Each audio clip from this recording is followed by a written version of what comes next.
Yo, yo, yo. I don't know why I said that. It's almost like I could rap over this beat. It's the Humane Roundup, and it's not. It is not a rap beat, but I guess it could be. Welcome with your hosts, Ashlee Bishop. How you doing? Hello, I'm And good. Daniel Ettinger. I'm also one of those guys that host the show. I don't know what I'm talking about. It's early. It's cold. Oh God, Um, is I'm it sitting in cold my there car. in Yeah, Wisconsin? it's 1 degree, and I'm sitting in my car right now That's doing this. fantastic. I don't even know Um, what the wind chill is. the wind chill is probably negative 46. Who knows? Yeah, I'm sure it right. gets that cold. Oh yeah. You must get a lot of welfare checks in the wintertime. You know, I don't get as many as you would think I would. Um, I don't know if people are not wanting to piss off their neighbors, so they don't want to call it in, or if it's people are actually responsible and go, "Hey, it's too cold for me. It's too cold for them." I mean, I get a couple. And I know that there was at least one last week.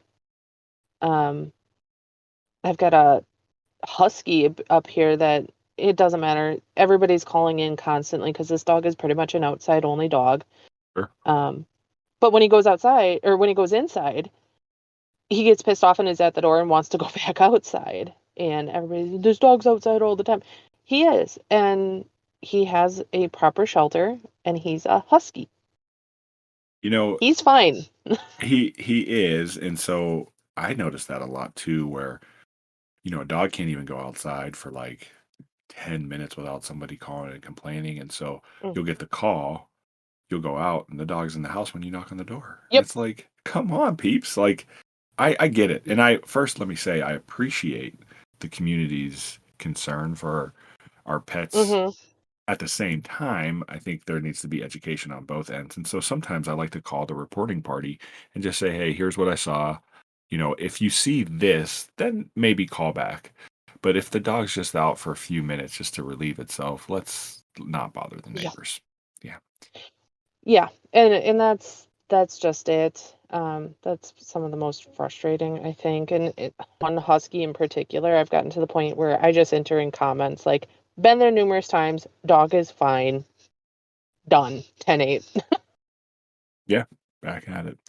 All right. Well, we got some sad news to start with today. And I know we often record a few weeks out, so this is old news to some, but it's still important for us to share, and it never is easy to talk about this stuff. And uh I've met him before, and we've had him as a guest on the podcast. David Hunt, who was the chief enforcement division, or chief at the enforcement division of the Ohio Department of Ag.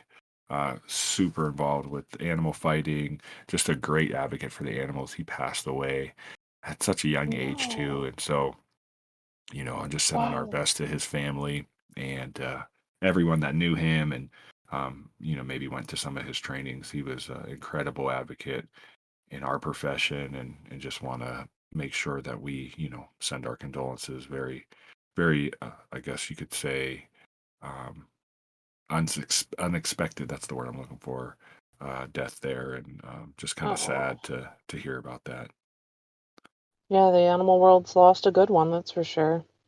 Absolutely, without a doubt, lost a good one. And then um, we we I don't know if you've ever interacted with Douglas Sanford on any of the ACO pages, but he is a fan of the show. He's often commented on our stuff in the on our Facebook page and stuff, and he's currently in the hospital, and it sounds like pretty serious condition. So sending our best to Mm. his family. And you can mail like a get well card, flowers, or anything that maybe patches, or anything you have. His daughter is also in the field, and she asked that maybe we send some stuff, some well wishes to him, and that address to mail that stuff to him is 24711 Hensley Road. I'll spell that because I don't know if I'm saying that right. So 24711 Hinesley Road. That's in Sheridan, Indiana. IN, right? That's Indiana. Yes. 46069. So again, 24711 Hainsley Road, Sheridan, Indiana. 46069. And we're sending our best to Douglas. I hope he gets well soon. This isn't the stuff we like talking about, but it's important that we're there and just offer support for our peers, our friends, the people that work in this field. We know how tough it is, so our hearts are going out to you. Yeah, for sure. That sucks on both accounts. Yeah, it's not fun talking about that stuff, but it's important that we send our best, and people should know. Maybe people aren't on those pages, or maybe people don't know. Maybe they never met either of those people, but at the end of the day, they do a hard job just like you, and so we're just sending our best. Yeah. Yeah. Love Well, out to the families, that's for sure. yeah, absolutely. We definitely are here, and if you have questions or need more information, feel free to contact the show, and we'll help you out as best as we can. It's hard. For I sure. don't even know how to continue on after this. Right. It's not Right. easy. It's not an easy transition talking about that stuff and going into the program, but um, it's something that I'm glad we have this platform, and I'm glad we can spread the word, and maybe people can send some well wishes to Douglas, and um, you know those that knew David can maybe share some good stories that they had, or at least think of the good interactions, and um, send the best to his family as well. So. Well, and I don't know, what Douglas's situation is, but it's a reminder to everybody, keep yourself safe, keep yourself healthy, do what you got to do. Because at the end of the day, we want to make sure everybody's coming home. So, Yeah, totally. All right, well, let's get into the program today. It's the Ashlee Bishop and Daniel Ettinger show. We're going to talk about, and some of you that are listening, you've probably been in an industry for a while. I know our listeners kind of range, but we want to talk about just what it takes to get into this profession. I know we get a lot of questions. We get a lot of questions about that, like how to become an animal control officer. What do I need to do? Are there classes that I need to take, etc.? And so we really want to just tackle that, and maybe talk about our own experiences as well. yeah. What, refresh my memory, what it was it that brought you into the profession, Dan? Yeah, that's a great question. So for me, I started almost 13 years ago now as a volunteer. And really, I think I wanted a new dog. I had a dog, and I think I wanted to get another dog, is really what started the kind of transgression. Is that the right word? No, Uh, no. no, no, that's not the right word. the Transgression is something negative. Oh, yeah, no, that's, well, I mean, depending on how you look at it. Transition? Yeah, there you go. That's the word I'm looking for. It's early here. Everybody knows I'm not that smart. It's fine. Um, yeah, so what was interesting is I worked in the kind of the media industry, putting commercials on like television. It was the dumbest job that I've ever done. I've done a lot of jobs. And with all due respect to those that do it, it just wasn't for me, right? Like I wasn't a cubicle person. I wasn't somebody that could focus on like manipulating data. It's just not who I am, right? I need to be out and about. And so I had all these thoughts about just doing different things. And thankfully, the animal shelter was really close to where my job was. And we had an hour break that we had to take for lunch. It wasn't like you could work through it. And so I started to volunteer at that animal shelter pretty much probably like 4 days a week. Nice. Yeah, for an hour, I'd go down during my lunch break, and I just fell in love with the idea of doing something like greater than just like for yourself, right? It's like you're helping people and you're helping animals. And a lifelong friend, shout out to the Fruit Tree Planting Foundation. That's ftpf.org. Check them out. It's an awesome awesome nonprofit that plants trees all across the world, especially in areas that are deprived of certain foods. So, they're planting fruit trees, etc. Again, Fruit Tree Planting Foundation. One of the founders, his name is Jem Aiken. Um, we were just bullshitting, and I was telling him about all the volunteer work I was doing at the animal shelter. I was also volunteering at a wolf sanctuary, and Jem's just such a well-rounded human being. He was like, dude, why don't you become an officer? I was like, it really never crossed my mind. And from there, I just started to do ride alongs. And the rest is history. I probably, it took a good 2.5 years to really get settled and like get into it full time, full time. There were some like part-time jobs and seasonal jobs that I took, but I was really motivated at that point to get into the job. And, um, you know, 13 years later, I'm still here. Nice. That's awesome. I started out as a volunteering at my shelter as well. Um, but I was 13. Um, Wow. When I, you started volunteering. yeah. We had an organization for our city. It was the volunteer organization, and we would do different things. Just a group of kids of and I would go in and do some paperwork on the side for them and for City Hall. And one day the organizer said, you've been here, I don't know, at that time it was a year or two. She's like, I think as much as we love having you, I think you need to move on. I don't want you to get stuck in a rut. You're too young to just sit and do this one thing. Sure. And she advocated for me to start working at the Humane Society because she saw my love for animals.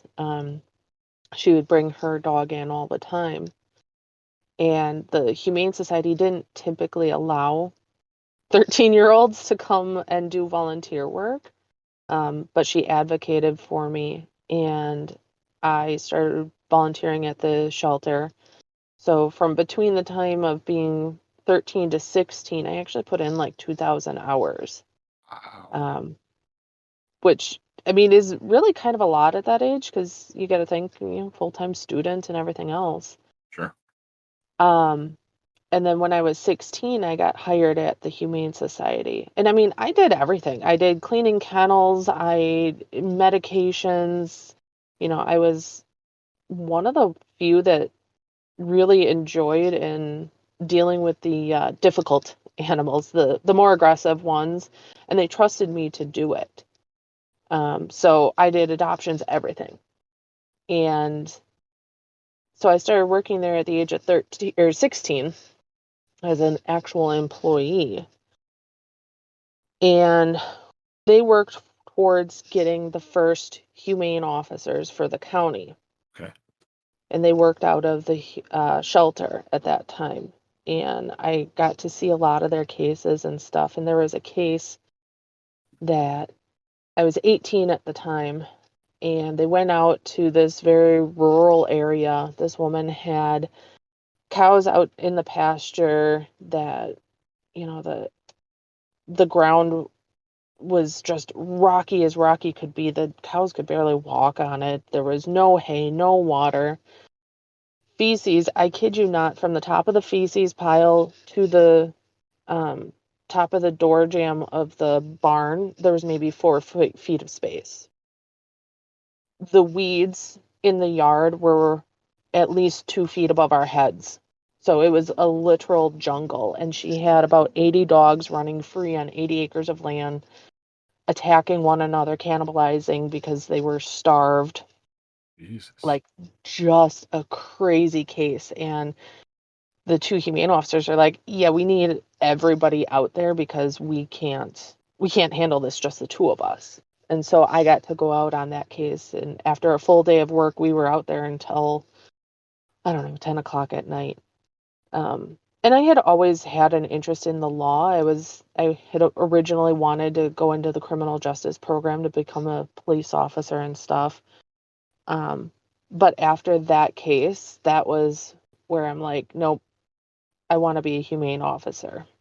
Um, so I had a we had a change of the executive director left and we had a new one come in, and her and I did not get along.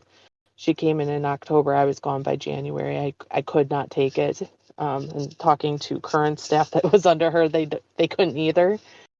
Um, but so her and I had a falling out, and I left the profession for a couple of years. But then I went back and got my vet tech degree because I saw what the humane officers went through, Mhm. where okay, they gotta get the vet to come out and look at the animals and say, okay, yeah, we need to take them. And then they had to have, because they were with a shelter, have the sheriff's department come out and, coordinate better with them and go, hey, yeah, here's our warrant and stuff like that. And it was a pain in the ass. Um, and so I wanted my vet tech degree so that I could better say, hey, no, these animals need to go. I'm taking them to my vet instead of having to have the vet's okay ahead of time. Sure. Um, so I graduated with my vet tech degree in January, and later that January, the first ever position in my area came available for humane officer. So I immediately applied, and that's how I became the first humane officer in Wausau 9.5 years ago. And you're still So keeping it humane, I Maine. am keeping it humane. That's a great story. And, though our paths are different to transgressions, to transitions, it's somewhat similar, right? You found that Yeah. this was a passion of yours, and then you really went above and beyond to make sure that you were doing it the right way. And I love the fact that you found I guess the path of taking, the vet tech degree, and I think that's a great asset. We have a coworker that has that vet tech background, and she does a wonderful job. I think that, you have to have some sort of skill like that. I mean, there's a lot of skills you can learn on the job, but like having that extra bonus is huge, Mhm. from being able to diagnose and understand animals as well. And so I think it's great. And so for the listeners that are brand new, or listeners that, tuned in because they want to figure out this is a career path that they want to go down, I think it's really important to do some of the things that Ashlee and I talked about, and do your own thing too. I mean, it's, we're not seeing a ton of classes. Now, there are some, but we're not seeing a ton of classes dedicated to a humane officer position, right? You can take a criminal justice class, right, or a criminal justice path career. That's absolutely fine. That'll give you some of those tools necessary, and then you can hone those skills. No one needs to be in the industry to take some of the courses that are provided through, whether it's the Law Enforcement Training Institute that has the animal cruelty classes, whether it's NACA that has the animal cruelty classes, or Code 3 that has the animal cruelty classes. There's so many more that do it as well. And you can do that stuff prior to even getting hired and put that on your resume, right? Because then you're going to show, whatever agency you're applying for, that you're dedicated to the profession, you've paid out of pocket to get this education. There's a ton of options out there. There's stuff that's available online. There's tons of it that's available just in your local jurisdictions. So, keep an eye out. A lot of places have their own state animal control officer association that you may not be able to join if you're not currently an officer, but you may be able to go to some of their training. So I would look into that too if that's something that you're interested in. When people ask me how to get into it, one of the first things I always tell them is reach out to your local shelter and go do some volunteer work. We talk about it time and time again about the burnout, about the crazy, heartbreaking things that we see. I mean, we see the joy, and we get to reunite animals, and that's fantastic. But we see a lot of heartbreak. And I always encourage people, go to your shelter, volunteer so that you can see some of that, to make sure that you can handle it. And if you can't, nobody's going to fault you for it. Um, but being able to see that before, putting a lot of the time and energy into it, I think is something worthwhile doing.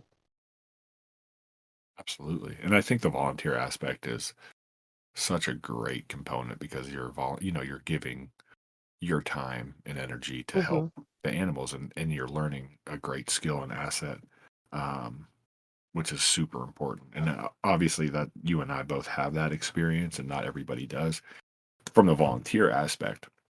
But I think it's such an important component, whether you get those skills as a volunteer.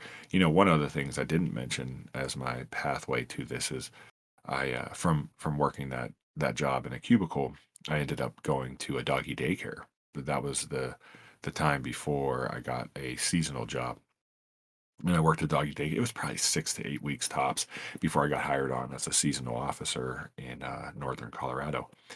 And that was also a great experience, right? Because you're dealing with the customer who's the pet owner, really understanding the component of how much these animals are considered family. You're also dealing with the dogs, you know, their behavior, learning all of those Mhm. different traits and characteristics, how they interact as a group. So that was a really cool experience that I took with me as well. And even something as simple as going to your local dog park and watching dog behavior. I mean, this job isn't just dogs. Some jurisdictions it may be more dogs than others, but it's understanding wildlife, it's understanding how to. I think the biggest component, truthfully, is the customer service aspect and how to talk to people. I feel like the animal behavior stuff and identifying and understanding certain illnesses, etc., that all can be taught. And I mean, in some aspects, so can customer service, but there is an innate skill that some people have that can just talk to our community. And that's Mhm. such an important thing because you're dealing with high volatile conflict types of situations that can really put you in danger and others in danger if you don't handle it the right way. Yeah. I mean, those are some of the classes too that you can take, even if it's not animal cruelty, verbal judo and Yeah. things like that. Those are all available, again, through NACA. I think, don't quote me on this, but I thought even through the ASPCA, there's some like online webinars There that is you the can take. aspcapro.org Yeah. has a bunch. So, it's all out there to be able to show um, your potential future employer that you're serious about it. Um, but when I got hired, I was told I was overqualified, and I was for what they were looking for. I was overqualified for the position, because the requirement was a high school diploma and a valid driver's license. And you have this vet tech degree. You Yep. have, yeah. Eh, how many years experience in the shelter, um, already working with the animals and stuff. I mean, in total, I'm coming up on, holy crap, this is going to be 20 years in animal welfare Wow. for me. Like, That's amazing. that's that is crazy, but so yeah, I was technically overqualified for the position, but I'd rather be overqualified than underqualified and not know what I'm getting into. Absolutely. Um, Well, and that's the thing is this position has changed. I think when some of our predecessors started, and I can only speak for my experiences, but I'll say some of them who started, it was a city job. It came with a pension. It paid okay. It was a little better than being a garbage man.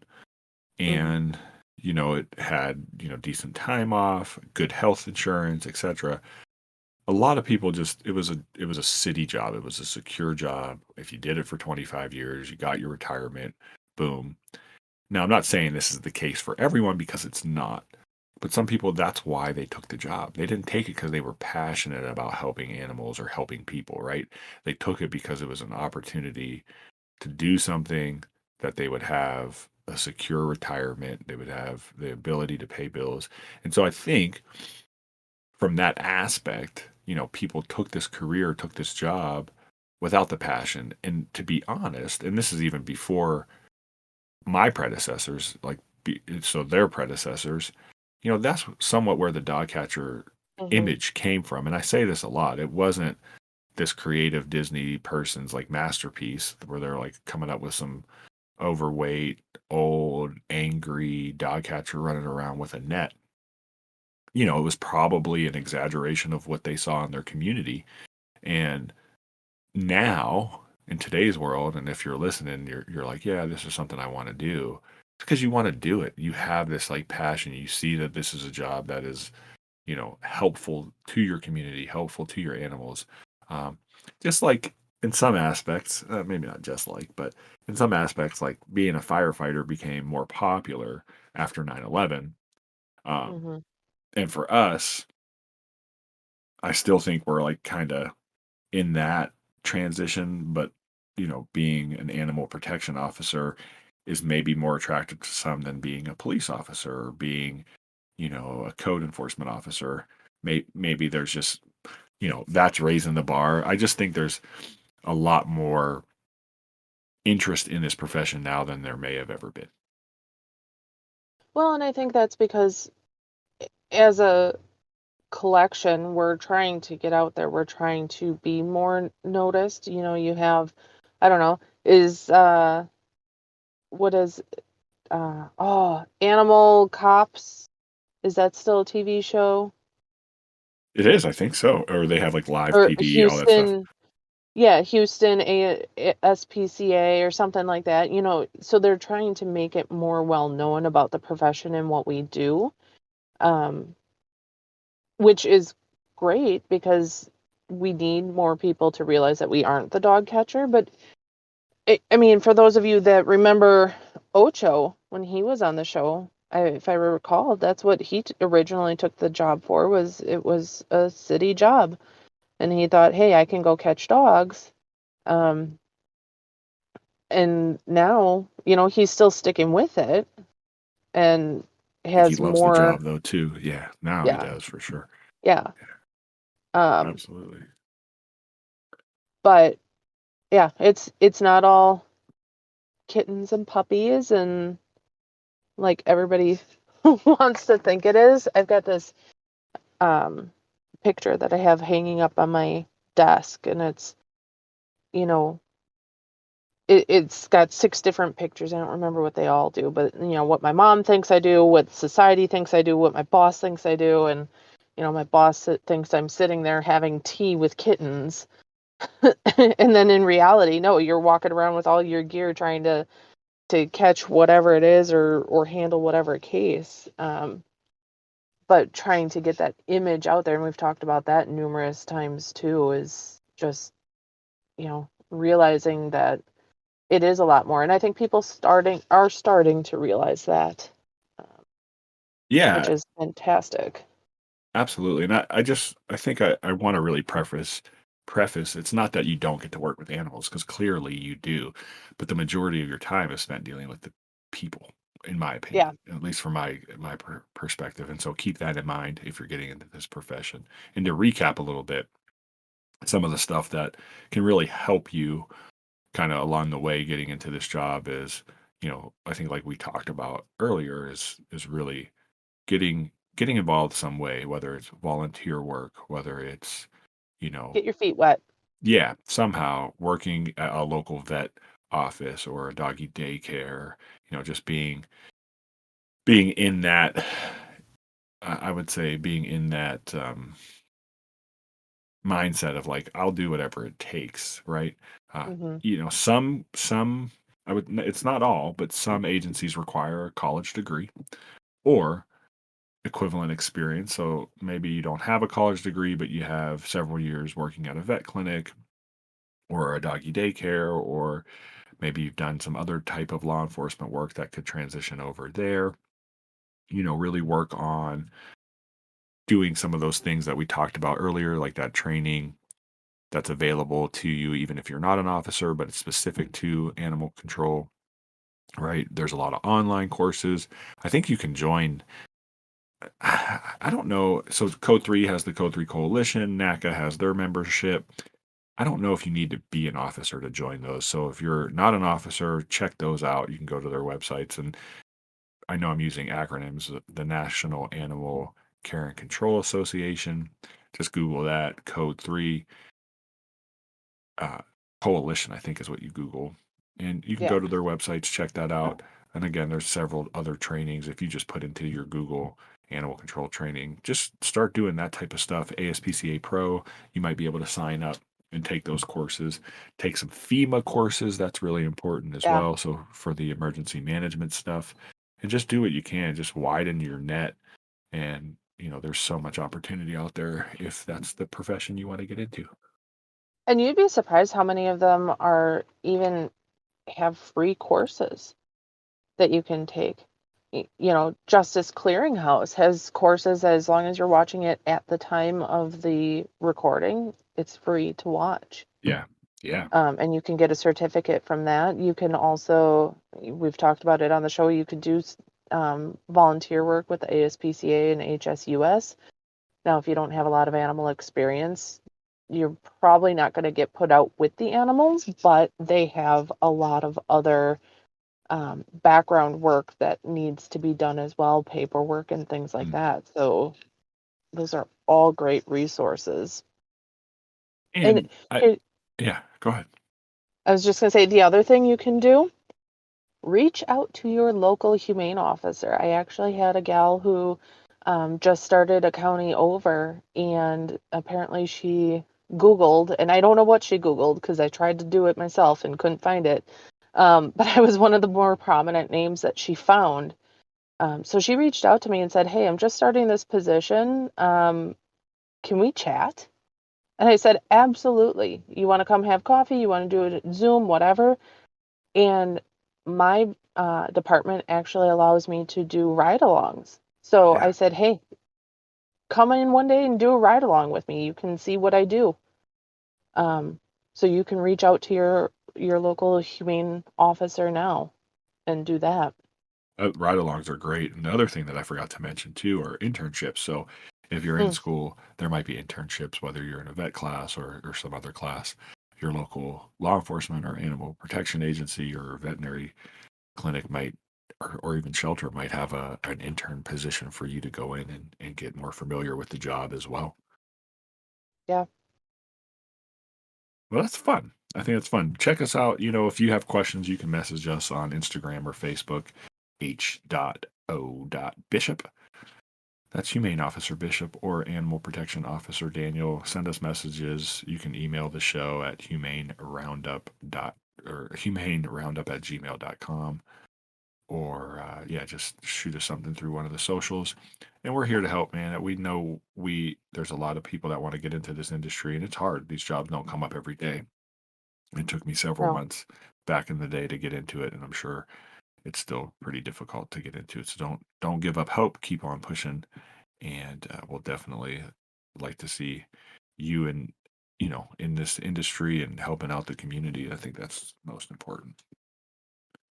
for sure. Cool. Anything else? I don't think Nothing. so. No. No. All right. We'll be back next week with I forget who we have coming up, but we have some fun stuff next week and the week after that and the week after that. And don't forget to check out any of the podcasts you missed and shoot us a message if you have anything. And somebody called and hung up on us the other day. It's fine. I have Getting a spam. funny. You got a funny go. I have a funny. So I got a call from a vet clinic earlier this week, and they're like, "Hey, just wanted to let you know we had somebody just call and ask if we would see a tiger cub." Mm, And my first thing out of my mouth was, "Who let Joe Exotic out of prison?" And she cracked up. that's funny. Unfortunately, I have no way of figuring out where this tiger cub is because they didn't get a name and the phone number came back to a business. But yeah, so I might be dealing with that. And how long does it take for a tiger to get to full size? Carol, I need some help. Carol, call Carol. Oh, but that's a That's previous crazy. episode too. Go check Check out that out. Carol Baskin's Yeah, episode. we had her. She's cool. That's Yeah. crazy though. We actually had a similar one where someone called about obtaining the proper licensing for a sloth. It was a sloth. And Oh, so what I did when I called back, and this is different, like I called back, not the vet clinic. right. And so it was really like, hey, how's it going? I'm Daniel with Animal Protection. It looks like you're trying to get your sloth license. Let me just, what's the address just to make sure you're in our proper jurisdiction? Bingo. Right? Nice. And then it's just so unassuming, right? That way Right. you get the address and you can go do a in-person well check and hang out with the sloth for the rest of the shift. I'll just let it ride on my lap. Drive around. I'll just go up to people's houses with a sloth draped around my neck. Hey, I'm Not like Daniel it's with going Animal anywhere. Protection. Yeah, how's it going? Is that a sloth around your neck? Nah, it's just my new uniform. It's Perfect. fine. All right, well, check us out. Instagram, Facebook, Humane Roundup. We're on there. H.O.Bishop, she's on there. Daniel, whatever I am, I'm on there.